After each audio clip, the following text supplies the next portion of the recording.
साल 1962। यह सिर्फ एक तारीख नहीं बल्कि भारतीय इतिहास का एक ऐसा पन्ना है जिसने पूरे देश की सोच को झकझोर कर रख दिया। एक ऐसा युद्ध जो मुश्किल से 1 महीना चला, लेकिन इसकी गूंज आज भी सुनाई देती है। चलिए इस ऐतिहासिक घटना की तह तक चलते हैं। भारत और चीन, दो पड़ोसी, दो महान सभ्यताएं जो कभी दोस्ती की कस्में खाते थे, आखिर वो दुश्मन कैसे बन गए? वो कौन सी वजह थीं जिन्होंने दोस्ती के रिश्ते को दुश्मनी की आग में झोंक दिया? यही वो सवाल है जो 1962 के युद्ध के दिल में बसा है। इस कहानी की शुरुआत होती है एक बड़े वादे और उम्मीद से, लेकिन धीरे धीरे इसमें शक और अविश्वास की दरारें पड़ने लगती हैं। तो चलिए सबसे पहले ये समझते हैं कि इस संघर्ष के बीज आखिर बोए कैसे गए। आज़ादी के ठीक बाद का दौर था। भारत और चीन के रिश्ते काफी गर्मजोशी वाले थे। प्रधानमंत्री जवाहरलाल नेहरू का नारा हिंदी चीनी भाई भाई हवा में गूंज रहा था। उस वक्त तो ऐसा ही लग रहा था कि एशिया की ये दो बड़ी ताकतें मिलकर एक नया भविष्य गढ़ेंगी। पर इस भाईचारे के नारे के पीछे एक बहुत बड़ी और उलझी हुई सच्चाई छुपी थी, और वो थी बॉर्डर का विवाद। मसला दो बड़े इलाकों पर था।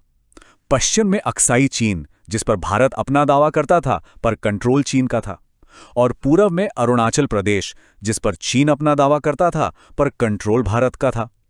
यही वो अनसुलझी पहेली थी जो धीरे धीरे एक बड़े तनाव की शक्ल ले रही थी।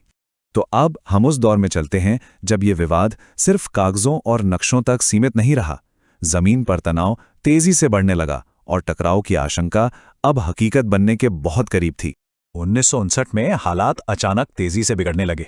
जब दलाई लामा तिब्बत से भागकर भारत आए और भारत ने उन्हें शरण दी, तो चीन इससे बहुत ज्यादा नाराज हुआ। इसके बाद बॉर्डर पर छोटी मोटी झड़पें आम होने लगीं। इसी के जवाब में भारत ने अपने दावों को जमीन पर मजबूत करने के लिए एक नई नीति अपनाई, जिसे फॉरवर्ड पॉलिसी कहा गया।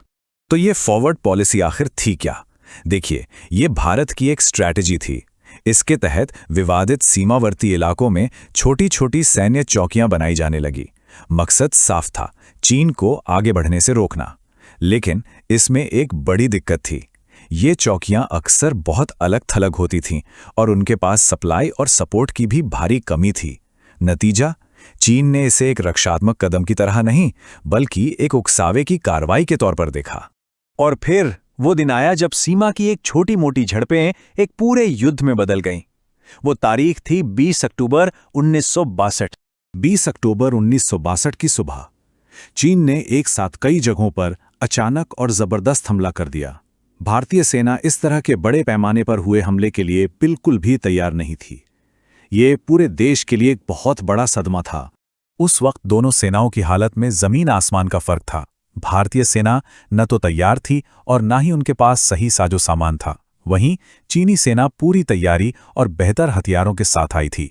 भारत के लिए उन ऊंचे बर्फीले पहाड़ों में रसद पहुंचाना एक बहुत बड़ी चुनौती थी, जबकि चीन की लॉजिस्टिक्स हमसे कहीं बेहतर थी। और तो और उस मुश्किल इलाके का फायदा भी चीनी सेना को ही मिला। इस हार और मुश्किल हालात के बीच भी भारतीय सैनिकों के साहस की कुछ ऐसी कहानियां हैं जो आज भी मिसाल हैं। रेजांगला की लड़ाई उन्हीं में से एक है। यहां एक छोटी सी भारतीय टुकड़ी ने अपने से कई गुना बड़ी चीनी सेना का सामना किया और आखिरी सैनिक आखिरी गोली तक लड़ते रहे। ये बहादुरी की एक अविश्वसनीय दास्तां है।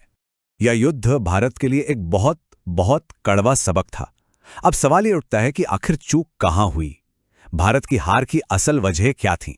चलिए इसका विश्लेषण करते हैं। देखिए, हार की कोई एक वजह नहीं थी, ये कई गलतियों का नतीजा था। सबसे बड़ी बात सैन्य तैयारी की भारी कमी थी। हमारे सैनिकों के पास पुराने और नाकाफी हथियार थे। राजनीतिक नेतृत्व ने चीन की ताकत और उसके इरादों को बहुत कम आंका। और हां, राजनीतिक और सैन्य कमांड के बीच तालमेल की भी कमी थी, जहां जमीनी हकीकत पर आदर्शवाद हावी हो गया था। इन सबने मिलकर हार की जमीन तैयार की। लड़ाई तो करीब 1 महीने में ही खत्म हो गई, लेकिन इसका असर वो आज तक कायम है। इस युद्ध ने सिर्फ सीमा के समीकरण नहीं बदले, बल्कि भारत और चीन के रिश्तों को हमेशा हमेशा के लिए बदल दिया। 21 नवंबर 1962 को चीन ने अचानक एक तरफा युद्ध विराम यानी सीज फायर का ऐलान कर दिया। चीनी सेना कुछ इलाकों से पीछे तो हट गई, लेकिन उसने अक्साई चीन पर अपना कब्जा बनाए रखा। लड़ाई रुक गई थी, लेकिन जो भरोसा टूटा था वो फिर कभी पूरी तरह जुड़ नहीं पाया। इस युद्ध के बाद भारत ने बड़े और जरूरी सबक सीखे। देश में बड़े पैमाने पर सैन्य सुधार शुरू हुए। हमारी सेना का आधुनिकीकरण किया गया। सीमा पर सड़कें और दूसरा इंफ्रास्ट्रक्चर बनाने पर जोर दिया गया। और सबसे बड़ी बात, चीन के साथ रिश्ते की जो तस्वीर थी वो हमेशा के लिए बदल गई।